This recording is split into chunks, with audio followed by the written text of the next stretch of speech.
આજની ધર્મકથા. પ્રણામ.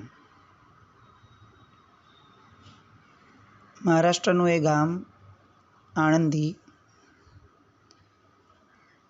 અને આણંદીની અંદરમાં રામાનંદ સ્વામી અને એક સ્ત્રી બંનેનો વાર્તાલાપ. ગયા વખત સુધી આપણે જોયું કે એ વાર્તાલાપની અંદરમાં રામાનંદ સ્વામીએ પેલી સ્ત્રી, સામાન્ય સ્ત્રી કે જે ફક્ત આશીર્વાદ લેવા આવી હતી, એ સ્ત્રીના હૃદયનું એમણે જે ધ્યાન રાખ્યું, એમની વાતોને જે મહત્ત્વ આપ્યું, અને આ આર્ય સંસ્કૃતિની અંદરમાં એક સ્ત્રીની રજાની કિંમત શું છે એ જે પ્રસ્થાપિત કર્યું,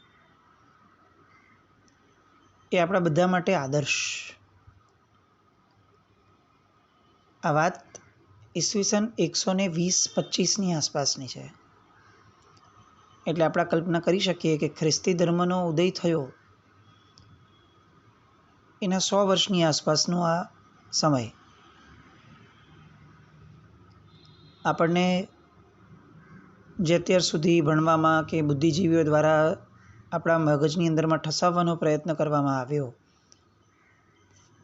કે સદીઓથી ભારતની અંદરમાં સ્ત્રીઓ સાથે અન્યાય, કુરીત રિવાજોના કારણે સ્ત્રીઓ સાથે બહુ બેહુદગું વર્તન, સ્ત્રીને પરતંત્ર રાખવાની એક આખી વિચારધારા, સતી પ્રથાના નામે જાણે આખીને આખી આર્યાવર્તની પરંપરા જ સ્ત્રી સાથે દુષ્ટ વર્તન કરવા માટે ઘડાઈ હતી, એવી જ આખી વાત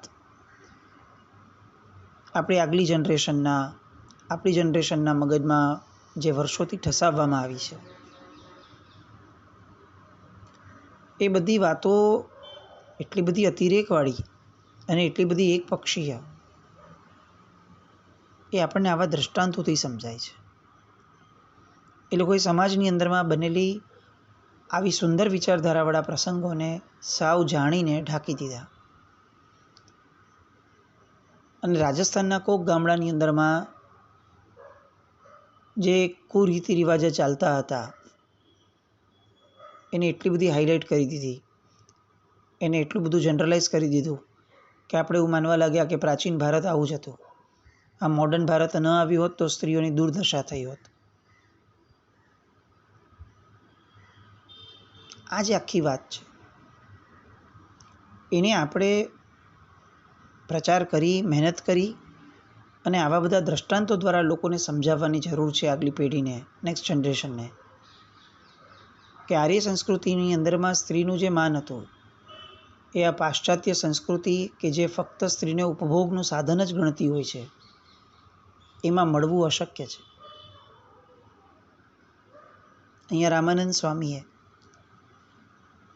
જ્યારે સાંભળ્યું કે પેલી સ્ત્રી એમ કહે છે કે મારી સ્પષ્ટ ના હોવા છતાં પણ એમણે સંન્યાસ લીધો હતો મારા પતિએ, એટલે રામાનંદ સ્વામી તરત જ એ સંતને મળે છે. વિઠ્ઠલપંત એમનું નામ. અને એમણે સ્પષ્ટપણે કહી દીધું કે તું તારા ગામે જા, ગૃહસ્થ આશ્રમ શરૂ કર, કારણ કે તને સંન્યાસી બનવાનો કોઈ અધિકાર નથી. ગૃહ ત્યાગ કરતી વખતે તે તારી અર્ધાંગિનીની રજા મેળવી ન હતી, એટલે સંન્યાસ આશ્રમના એ નિયમથી વિરુદ્ધ હોવાના કારણે હું તને હવે સંન્યાસી તરીકે સ્થાન નહીં આપી શકું. આપણને એમ લાગ્યું કે આ હેપી એન્ડિંગ થયું. વિઠ્ઠલપંત જે છે ઘરે આવી ગયા હશે ને પેલી સ્ત્રીને કેવી ધરપત થઈ ગઈ હશે ને પછી ખાધું પીધું ને રાજ કરવું જેવી સ્થિતિ હશે, પણ એવું ન થયું. સમાજ એક નહીં તો બીજા દૂષણથી એટલો બધો ગ્રસ્ત રહ્યો છે. અને એમાં પણ એ સમય એવો હતો કે જે સમયગાળાની અંદરમાં આર્યાવર્તની અંદરમાં બ્રાહ્મણોનું જોર અતિશય હતું. અને એના કારણે જે આ પંડાઓ, પૂજારીઓ ટાઈપના જે મુખ્ય અધિકારીઓ હોય બ્રાહ્મણમાં, એ લોકો મન ફાવે એવા નિયમો પોતાના ગોઠવતા. આ જ્ઞાનદેવજીનું ચરિત્ર લેવાનું મૂળ કારણ આ છે કે આપણે ક્યારેય આપણા ધર્મમાં જડ ન થઈએ એનો આદર્શ આપણને મળે. કારણ કે એમને એમના જીવનની અંદરમાં એમના પિતાએ જે સહન કર્યું છે એ સાંભળીને આપણને ખરેખર એવું લાગે કે આવું તો અશક્ય છે, આને ધર્મ કઈ રીતે કહી શકાય. એમની સાથે જે વર્તન થયું એને ખરેખર ધર્મ આપણને સંવેદનશીલ બનાવતો હોય તો જ એ ધર્મ છે. એ જો આપણને જડ બનાવતો જતો હોય તો એ કંઈક અલગ છે. આ વિઠ્ઠલપંતનું જીવન એ આ વાત માટે કદાચ હંમેશ માટેની આપણી યાદગીરી બની રહે એવો આ પ્રસંગ એમના જીવનનો. મુશ્કેલીઓ ઊભી થઈ, ઘરે તો આવી ગયા પણ બ્રાહ્મણો બધા કોપાયમાન થયા. એક વખત સંન્યાસી બની ગયા પછી ફરીથી ઘર સંસાર માંડવો એનો બ્રાહ્મણ શાસ્ત્રોની અંદરમાં નિષેધ છે. એટલે બ્રાહ્મણોએ એને નાત બહાર મૂકી દીધો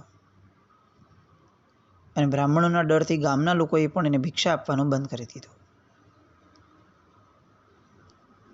પણ જન્મથી સંસ્કાર ચુસ્ત બ્રાહ્મણના, એટલે ભિક્ષા સિવાય વાપરવાનો કે ભિક્ષા સિવાયનો બીજો વ્યવસાય કરવાનો એ વિકલ્પ પણ એ જમાનામાં કોઈને નહીં. અત્યારની પરિસ્થિતિ અલગ થઈ કે આપણી જે સંસ્કૃતિ હતી કે ભાઈ લુહારનો દીકરો લુહાર, કુંભારનો દીકરો કુંભાર, વાણિયાનો દીકરો વાણિયો, એ આખી સંસ્કૃતિ જેના પાયા હચમચાવી દીધા હતા અંગ્રેજોએ, મોહનદાસ કરમચંદ ગાંધીએ, આ બધા લોકોએ જે વજ્રાઘાત કર્યો હતો સંસ્કૃતિના આ આખા અર્થવ્યવસ્થા ઉપર, એના કારણે આજે તો આવો વિચાર પણ કોઈને ના આવે. આજે તો ભણતરના નામે બધા જ પોતપોતાના આખા વ્યવસાયો છોડી અને ફક્ત નોકરી અને ગુલામીની દિશામાં આગળ વધ્યા. પણ એ સમય એવો ન હતો. એમણે નક્કી કર્યું વિઠ્ઠલપંતે કે આપણી દશા ગમે તેટલી દયનીય થાય, આપણે ગમે તેમ કરીને પોતાનું ગુજરાન પૂરું કરશું પણ બીજા વ્યવસાયમાં આપણાથી ન જવાય. બાપ દાદાનો વિશ્વાસ, પૂર્વજોનો વિશ્વાસ આપણા પર છે. પત્નીએ પણ એ બાબતમાં સહકાર્ય આપ્યો અને ગામની બહાર જવું, થોડું ઘણું જે મળે એનાથી વાપરવું, એમ કરતાં કરતાં ગૃહસ્થ જીવનના 12 વર્ષ વીત્યા. હંમેશા અધિક માસ છે ને દુકાળમાં આવે, એવી રીતે આ લોકોના જીવનની અંદરમાં પણ દુઃખ આવી રીતે જ આવ્યું. આ 12 વર્ષના સમયગાળાની અંદરમાં એક તો નિર્ધનતા એ પરાકાષ્ઠા ઉપર, અને એવામાં એમને 4 બાળકો થયા. ચારેના નામ જ્ઞાનદેવ, સોપાનદેવ, મુક્તાબાઈ અને નિવૃત્તિનાથ.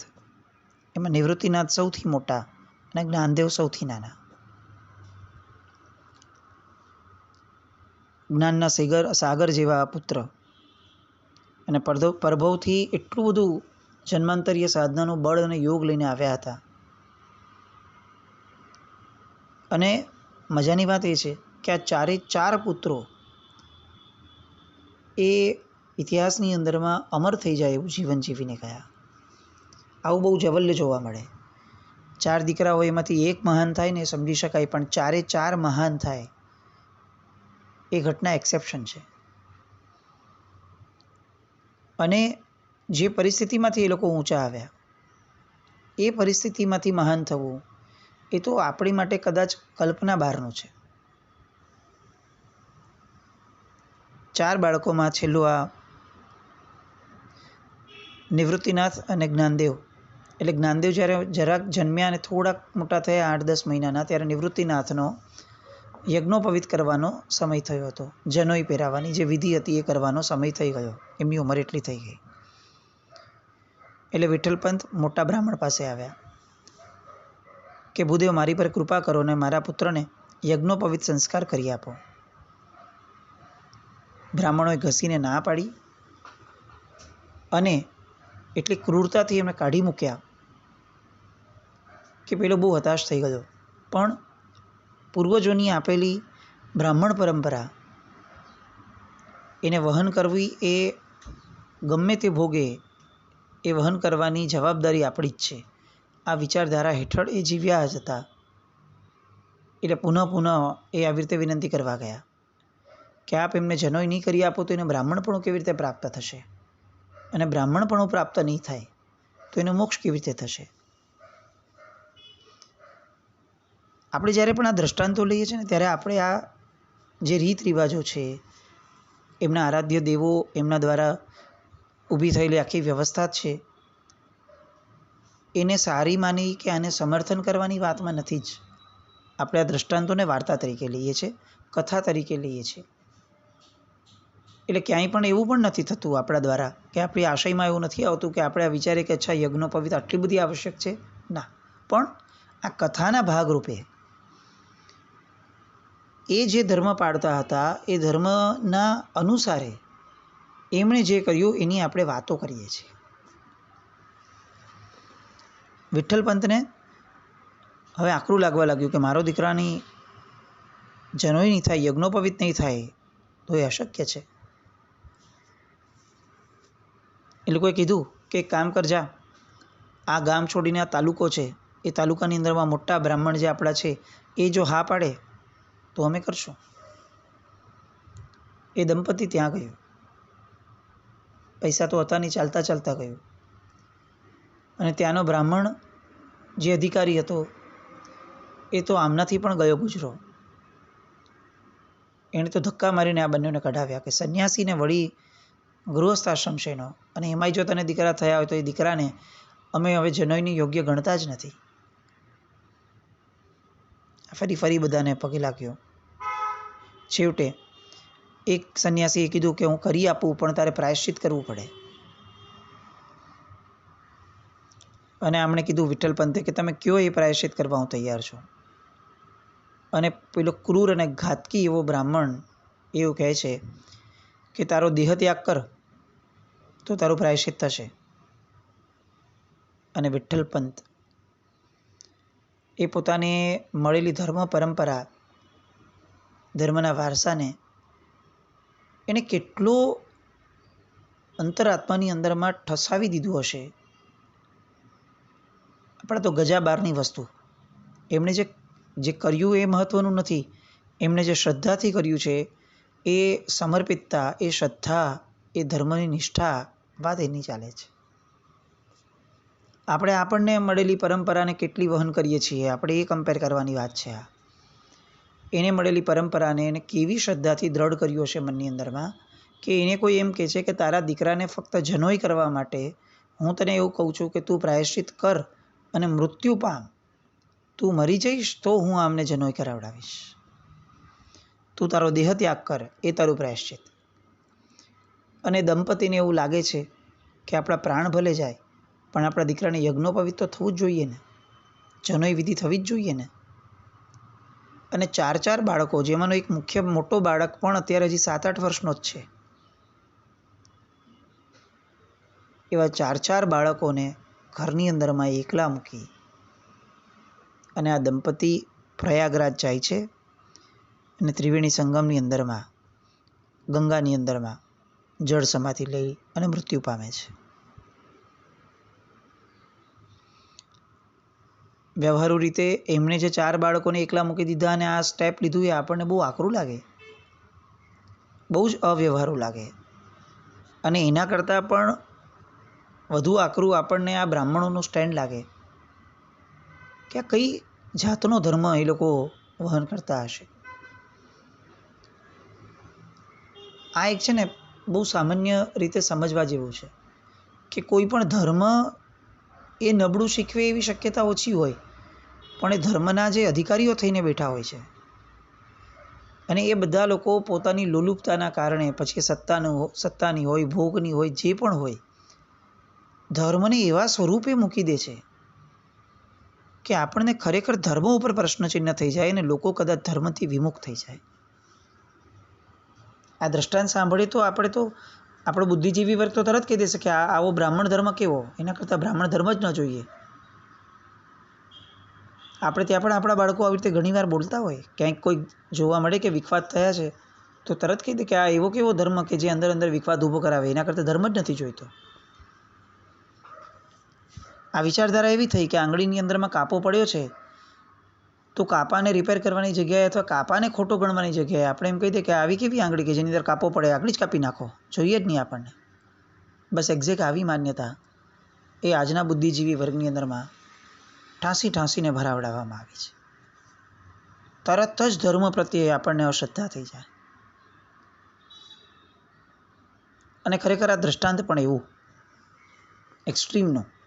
4 બાળકોના માતા પિતાને પેલા ક્રૂર બ્રાહ્મણ એમ કહી દે કે તમે દેહ ત્યાગ કરો તો અમે જનોઈ કરશું. અને પરાકાષ્ઠા જુઓ કે પહેલાં ત્યાં જઈને દેહ ત્યાગ કર્યો અને અહીંયા ઓલો બ્રાહ્મણ ફરી ગયો કે એ તો ભલે મરે, એમ થોડી કંઈ જનોઈ કરાતી હશે, અને યજ્ઞોપવિત સંસ્કાર ન જ કર્યો એણે. દુષ્ટતાની હદ હતી. આપણને ખરેખર એવું લાગે કે આ તો બ્રાહ્મણો છે કે ચંડાળ છે, જેમની બુદ્ધિ જ ખોટી છે, એમને શાસ્ત્ર પણ કશું શીખવી શકતા નથી. એનું આ દ્રષ્ટાંત છે. હવે આ 4 બાળકો મા બાપનું છત્ર ગુમાવી બેઠા, અનાથ થયા. નિવૃત્તિનાથ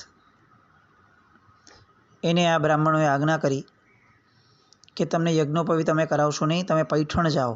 પૈઠણના બ્રાહ્મણ જો મંજૂરી આપે તો અમે યજ્ઞોપવિતના સંસ્કાર કરાવી આપશું.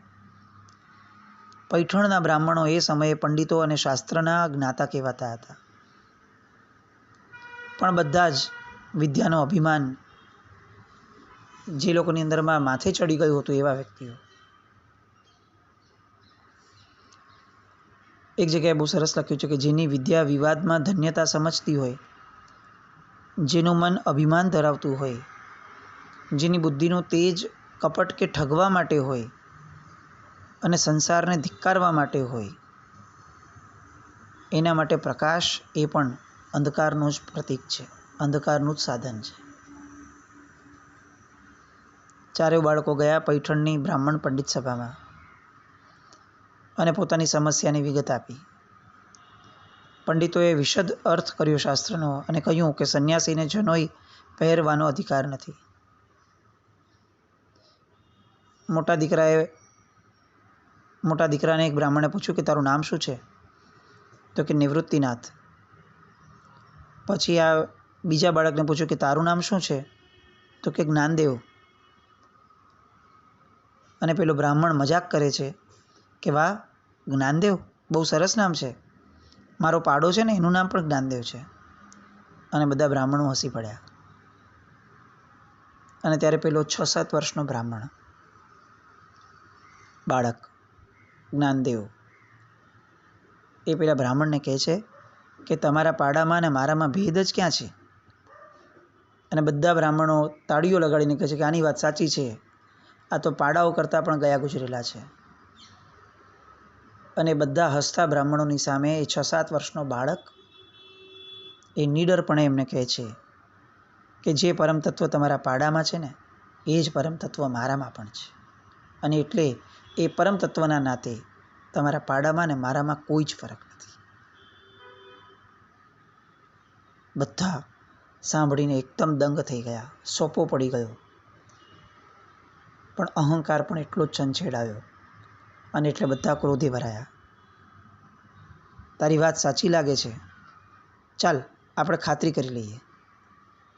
અને એ બ્રાહ્મણ પોતાના પાડાને સભામાં લઈ આવ્યો.